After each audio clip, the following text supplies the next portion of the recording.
Excel में जब भी हमने किसी भी वैल्यू का सम निकालना होता है तो हम ज़्यादातर यहाँ पे सम फॉर्मूला का यूज़ करते हैं। लेकिन दोस्तों आज मैं आपको बताऊंगा दो मेथड्स जो आप यूज़ कर सकते हैं एक्सेल में, जिसकी मदद से आप यहाँ पे वैल्यूज़ का सम भी निकाल पाएंगे और आपको सम फॉर्मूला का यूज़ करना भी नहीं पड़ेगा।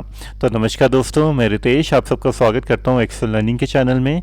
और ऐसी एक्सेल से रिलेटेड टिप्स एंड ट्रिक्स के लिए हमारे चैनल को लाइक शेयर और सब्सक्राइब करना दोस्तों मत भूलना। तो आइए दोस्तों शुरू करते हैं ये वाली वीडियो।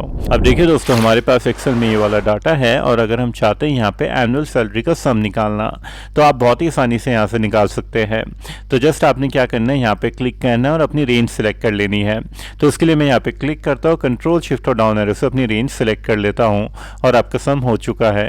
और आपको दिखेगा कहाँ, वो दिखेगा आपको बिल्कुल स्टेटस बार में। तो आप देखेंगे ये वाला सम आपका यहाँ पे एक्चुअली में कैलकुलेट हो गया है इस पूरी रेंज का।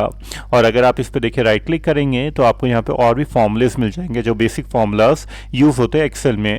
जैसे कि अगर आपने एवरेज निकालना है तो जैसे एवरेज पे क्लिक करिए तो देखिए एवरेज भी आ जाएगी इस रेंज की। काउंट फंक्शन निकालना है, न्यूमेरिकल काउंट करना है, मैक्सिमम निकालना है, मिनिमम निकालना है। तो आप सारी देखिए वैल्यूज़ यहाँ पे देख सकते हैं जस्ट एक रेंज सेलेक्ट करने के बाद।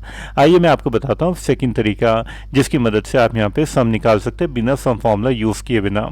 तो उसके लिए जस्ट मैं यहाँ पे क्या करता हूँ, यहाँ पे क्लिक करता हूँ बिल्कुल एंड में और आपने अपने कीबोर्ड से प्रेस करना है ऑल्ट और इक्वल टू बटन। तो देखिए सम फॉर्मूला खुद ही लग गया है और मैं एंटर बटन प्रेस करूंगा तो देखिए सम आपका यहाँ पे कैलकुलेट हो गया है। तो दोस्तों कैसी लगी आपको वीडियो कमेंट करके जरूर बताना और ऐसी इंटरेस्टिंग एक्सेल से रिलेटेड टिप्स एंड ट्रिक्स के लिए हमारे चैनल को लाइक शेयर और सब्सक्राइब करना दोस्तों मत भूलना। मिलते दोस्तों नेक्स्ट वीडियो में। Until and good bye, take care.